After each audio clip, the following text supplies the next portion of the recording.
একদিন রামকৃষ্ণ পরমহংসদেব ঠিক করলেন তিনি তার সকল শিষ্যদের পরীক্ষা নেবেন এবং তাদের মধ্যে কি যোগ্য শিষ্য আছে তিনি বাছাই করে নেবেন।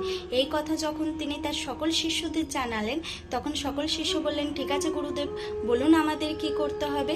তখন রামকৃষ্ণদেব জানালেন যে তোমাদের বাড়ি থেকে এক মুঠো করে চাল আমায় এনে দিতে হবে, কিন্তু সকলের চোখের অলক্ষ্যে। তখন তাদের মধ্যে উপস্থিত ছিলেন আমাদের সকলের প্রিয় স্বামী বিবেকানন্দজি।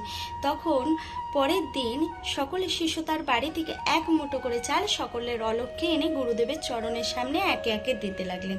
কিন্তু এলেন না কেবলমাত্র আমাদের স্বামীজি, তিনি আসলেন না। আসলেন কখন? যখন সকলের শেষে, যখন সকলের চাল দেওয়া হয়ে গেছে তখন তিনি এসে পৌঁছালেন এবং সকল শিষ্য তাকে জিজ্ঞাসা করলেন, গুরুদেবও জিজ্ঞাসা করলেন, কি ব্যাপার নরেন, সকলে আমায় চাল এনে দিলেন কিন্তু তুমি তো আমায় চাল এনে দিলে না।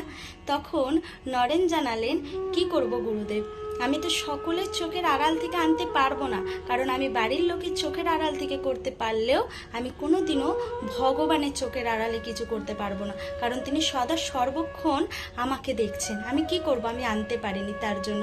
তখন থেকেই রামকৃষ্ণদেব তার যোগ্য শিষ্যকে খুঁজে পেলেন। একটা কথা আমাদের মাথায় রাখতে হবে, আমরা যতই মনে করি কেউ আমায় দেখছে না ভেবে আমরা কোনো পাপ করি, একজন কিন্তু সর্বদাই দেখেন, ভগবান।